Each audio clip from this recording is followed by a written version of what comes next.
Hello guys, నేనైతే ఈ నవరాత్రులకి మాలేసుకున్నాను. ఇది నా థర్డ్ ఇయర్ అనమాట. నేను 3 ఇయర్స్ వేసుకుంటానని అనుకున్నాను. సో ఇది నా థర్డ్ ఇయర్. ఇంకా 11 డేస్ వేసుకున్నాను. ఇదే నా లాస్ట్ డే అనమాట. పూజ చేస్తున్నాను విజయవాడ బయలుదేరడానికి. ఆ రోజంతా హడావిడి అయిపోయిందనమాట. ఎందుకంటే మా తాతయ్యకి బ్రెయిన్ ట్యూమర్ ఉందని చెప్పారు. చెప్పిన తర్వాత నేను మాల విరమణకి వెళ్ళే రోజే మా తాతయ్య బ్రెయిన్ ట్యూమర్ సర్జరీ అనమాట.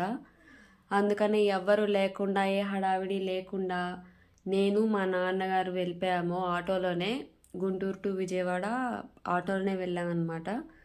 అలా శివాలయంకి వెళ్ళి నేను నా ఇరుముడి కట్టించుకొని ఆ తర్వాత మళ్ళీ బయలుదేరిపోయి అయితే విజయవాడ అయితే వెళ్ళిపోయాము.